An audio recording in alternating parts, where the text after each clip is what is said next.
अस्सलाम वालेकुम नाज़रीन, इनसाइडर न्यूज़ के साथ मैं हूं आतिफ भट्ट। नाज़रीन, बड़ी खबरों के साथ आपके सामने हाजिर खिदमत हैं। सबसे पहले बड़ी खबर, जो गुब्बारा था उसमें हवा निकल चुकी है। किसकी खुशनुदी के लिए? स्पीकर पंजाब असम्बली की जानिब से रेफरेंस के खोखले दावे किए गए, कैसे धमकियां दी गई ये भी बताएंगे। और सेकंड, जो तहरीक इंसाफ की इस वक्त इंटरनल लड़ाई है वो कहां से शुरू हुई, कौन सा ऐसा जुमला बोला गया जिसके बाद ये लड़ाई जो है वो अपनी पीक पर पहुंची है, जो पंजाब यात्रा की गई है अली अमीन गंडापुर की जानब से। सबसे पहले आपको बता देते हैं कि स्पीकर पंजाब असम्बली की जानब से जो मरियम नवाज की तकरीर के दौरान जो हुल्लड़बाजी या जो हंगामा रही की सूरत में 26 अरकान को मुअत्तल किया गया था, उस पर बड़े बुलंद दावे किए गए कि इन अरकान को नाअहल करा दिया जाएगा, पंजाब असम्बली से निकलवा देंगे, मैं हाउस की तौकीर और बेतौकीरी बर्दाश्त नहीं करूंगा। खैर, ये अहकामात थे मरियम नवाज के स्पीकर पंजाब असम्बली को कि आपके ऐवान में मेरे साथ ये हुआ है तो आप इनको फौरी तौर पर नाअहल करें, डिस्क्वालीफाई करें। उन्होंने कहा जी ठीक है, जैसे जो आका का हुक्म। स्पीकर पंजाब असम्बली ने मामले के ऊपर जो है वो तैयारी शुरू की। सबसे पहले जो पंजाब असम्बली की जो लेजिस्लेशन कमेटी है उनकी जानिब से कहा गया कि स्पीकर के पास ये इख्तियार नहीं है, आप रेफरेंस दायर करके उनको नाअहल नहीं करवा सकते। उन्होंने कहा जी नहीं, मरियम नवाज ने कह दिया, मैंने करना ही करना है।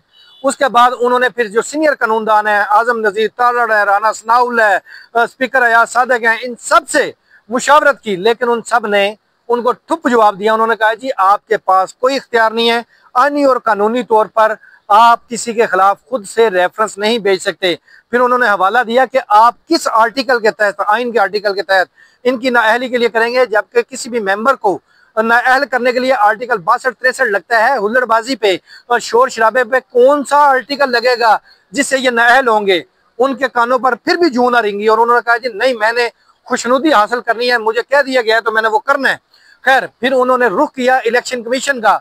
चीफ इलेक्शन कमिश्नर से लाहौर से इस्लामाबाद आकर मुलाकात की और उन्होंने कहा कि कोई रास्ता बताएं, मैंने ये काम करना है। चीफ इलेक्शन कमिश्नर ने फिर उनको बताया कि आप ये काम नहीं कर सकते, आपका रेफरेंस रद्दी की टोकरी में जाएगा, पहली समात पर ही खारिज हो जाएगा। फिर खैर, जो मशवरे दिए गए, जो आईनी ओहदेदारान हैं और जो सीनियर कानूनदान हैं, उन्होंने बताया कि आइन में, कानून में, क़वायदो ज़वाबत में जो कौमी असम्बली या पंजाब असम्बली के हैं उनमें किसी जगह ये इख्तियार स्पीकर के पास नहीं है कि वो खुद से आज खुद नोटिस लेकर अरकान की नाअहली का रेफरेंस भेजे। उसके लिए कोई शिकायत कुनिंदा होना लाजमी है, कोई MPA या MNA या कोई शहरी इस हवाले से आइन के आर्टिकल का रेफरेंस देकर अगर कोई शिकायत दायर करता है तो उसके बाद स्पीकर जो है वो रेफरेंस भिजवा सकता है। और आपके पास किसी शहरी ने, किसी MPA ने, किसी MNA ने, किसी सेनेटर ने रजू नहीं किया तो आप ये काम नहीं कर सकते। यही चीफ इलेक्शन कमिश्नर ने भी उनको बताया, यही स्पीकर अयाज सादिक ने बताया, आजम नजीर तारड़ ने बताया। उन्होंने कहा जी कुछ भी हो या ना हो, मैंने ये काम करना है। खैर, बाद में मिन्नत तरले किए गए अपने अरकान के कि भाई आप मुझे दरखास्त दो। उन्होंने कहा जी जब हम दरखास्त में मौकफ क्या दें, कौन सा आर्टिकल लगाएंगे, कौन सा क्रिमिनल उन्होंने ऐसा काम किया है कि मैं खुद को इस तरह दरखास्त देने के बाद सुबकी जो है वो उठाऊं और किसी MPA ने, किसी शहरी ने उनका साथ नहीं दिया।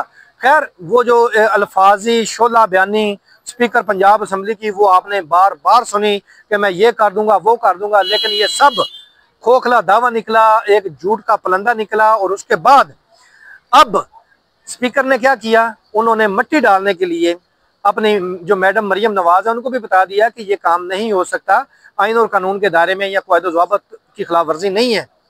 उन्होंने कहा जी फिर हाँ, उनको ये जरूर कहा गया कि आप किसी भी रुकन को अपने इजलासों से बाहर निकाल सकते हैं, उनको मुअत्तल कर सकते हैं, ऐवान में दाखिले से रोक सकते हैं, बेशक आप 1 साल उसको दाखिल ना होने दें।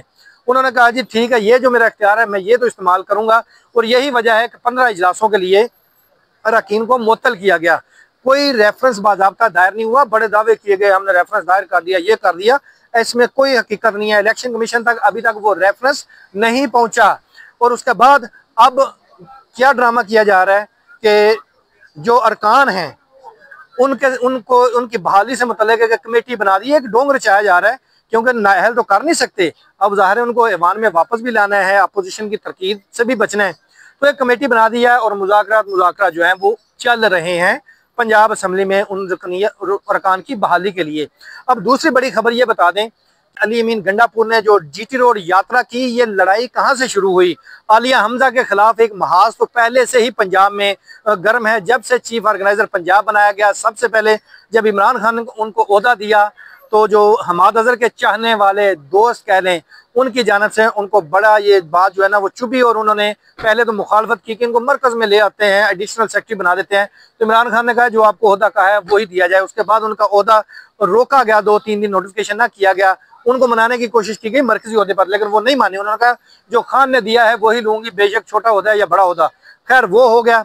अब वो एक साजिशों का सिलसिला पिछले 1 साल से तकरीबन जारी है। उसके बाद अब ये जो रिसेंट मामला हुआ है, जब अली अमीन गंडापुर ने लाहौर यात्रा के पहले जाना था, तो सबसे पहले तो प्रोग्राम को खुफिया रखा गया कि कहाँ जाना है कहाँ नहीं जाना।